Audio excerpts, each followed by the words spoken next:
Last night I wrote an article that I felt really good about, and somehow the app I was writing it on did me dirty.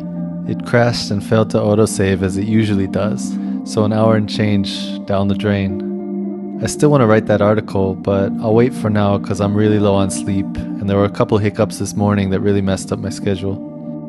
I'm angry while I'm writing this, but I'm glad I've grown to the point where I don't let rage and frustration ruin my day. Had this happened a few years ago, I probably would have been in a bad mood for the rest of the day. I might have even been rude to people I met throughout the day. I don't think I would have been terribly rude because that's never really been me, but at least I would have been a little unforgiving and stingy with my energy. I guess I've grown up. Now I know that that kind of rage, if not channeled, will just lead to more problems. Things end up spiraling one after another. Life is informed by you in the same way that a mirror is. If you want it to change, you need to change first.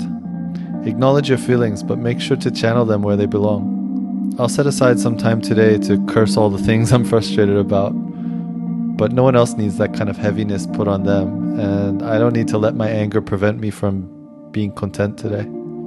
I don't need it to inform my decisions either. I'm a little baffled by the fact that so few people talk about this.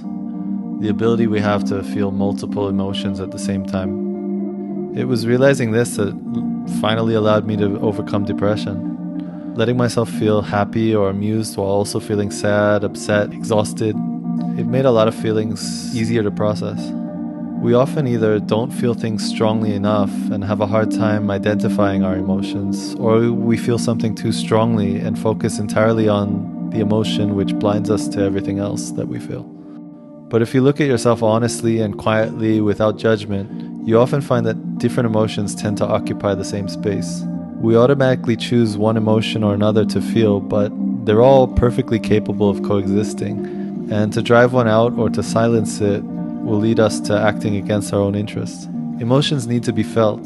They don't always need to be acted on, but we can put them to rest when they serve their purpose. They do need acknowledgement, otherwise they clog up our ability to navigate the world. Like too much data on your cell phone, slowing it down and causing apps to crash.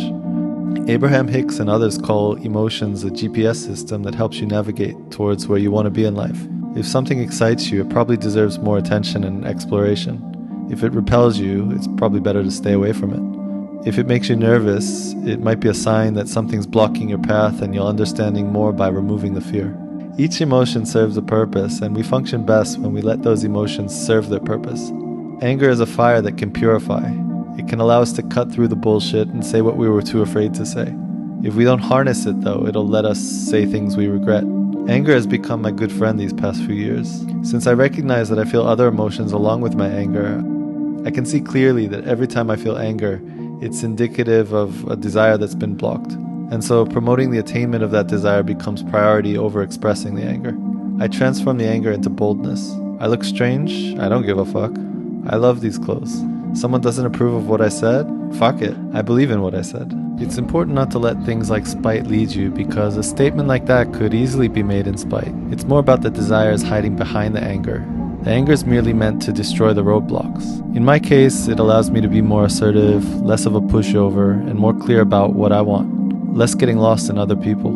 I used to let the anger overwhelm me until I became destructive, usually self-destructive, and then regretted whatever I said or did after that.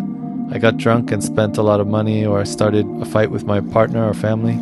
I cursed the world for all of its problems without thanking it for its blessings. After sharing this, I'll sit in silence and let myself feel that rage, but look for more positive emotions hiding behind it. And then I'll let those paint the rest of my day.